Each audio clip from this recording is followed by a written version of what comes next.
My name is Peter Huis.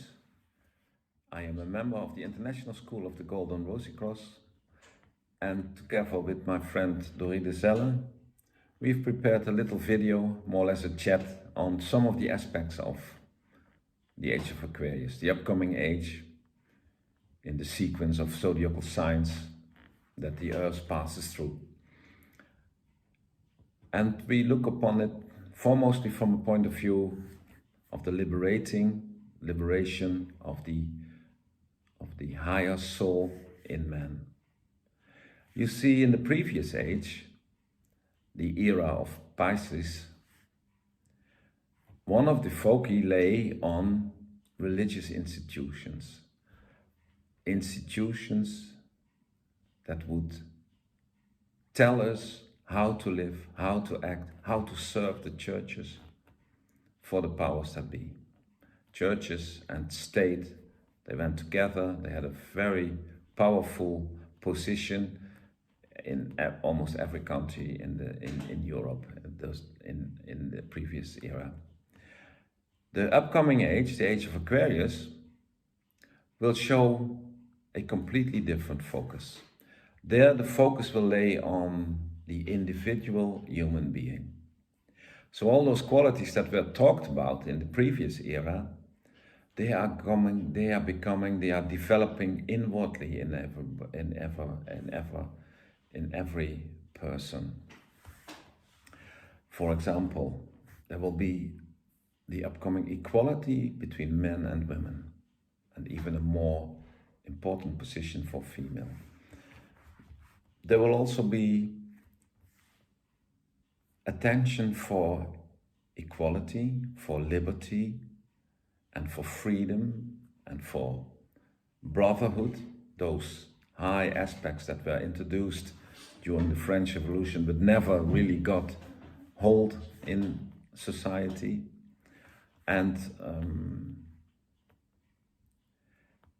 we will have attention for the period in between those two signs, in between those two eras, the era of the Pisces, which is going out now, and the upcoming era of Aquarius.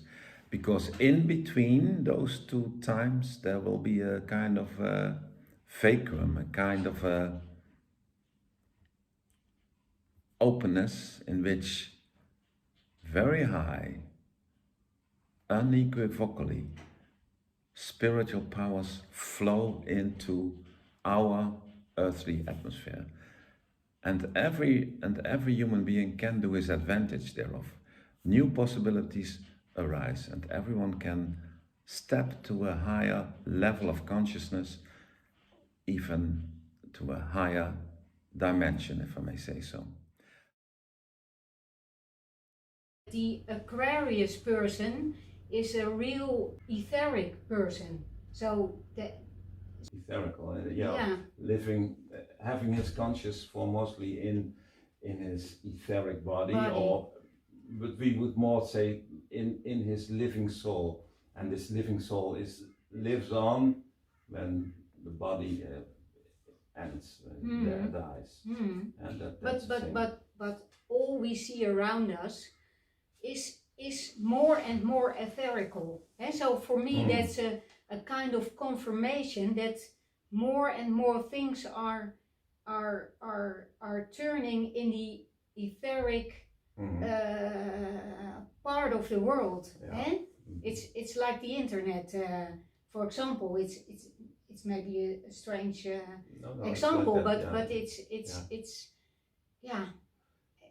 what you see is Aquarius is also the era of unraveling of things. It will be very difficult throughout the age that's coming to keep things hidden. So everything kind will of come unmasking, or unmasking, yes. Yeah, so you can more and more see also thoughts and feelings of other people, because that might take a bit longer than the Aquarian age era only. In the esoteric knowledge, it's always said that those kinds of characteristics will be developed in a much further But it's, period. I think in the book of Meerdad, that Meerdad says that you have to live like everyone very can beautiful, read, yeah.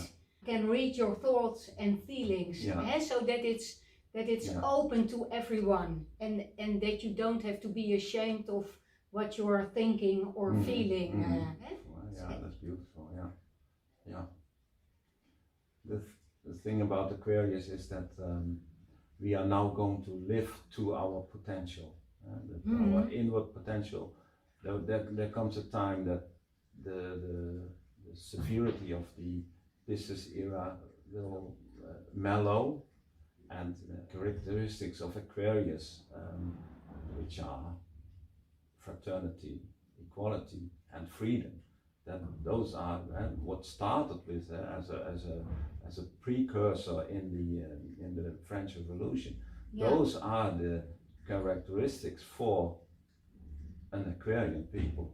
And there's another very striking thing, I think, that is that in the time when those two periods change, which is what we are now living, then there is a kind of friction, and in that friction falls the prime orderly life of the creation, has a much more easy access to the dense atmosphere that we are living in, and that is an extraordinary thing, which makes that for people who live now, there's a possibility that they can see more clearly now, that they can see what everything, if you are a seeker at least, what it is all about, and what are the real important things that I want to achieve in my life.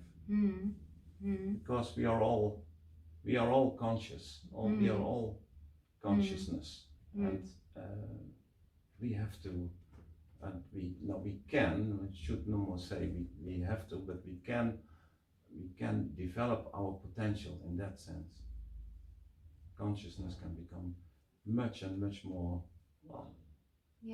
clear. It's funny because we developed like real individuals in the last centuries, that becoming more and more an individual, and on the other hand, that is necessary to develop a kind of real responsibility. Yes, to take your own responsibility, not led by other people to develop that consciousness, but led by yourself. Yeah, that's called also maturity. You have to be a mature, grown-up person who is able to love and who is able to take responsibility, not only for his own actions, that in the first place of course, but for the whole, for his whole surrounding, for his whole environment where he's living. And you see that, you see all those inventions that are being done, all those things that are being developed now to better our planet, to take care of our climate.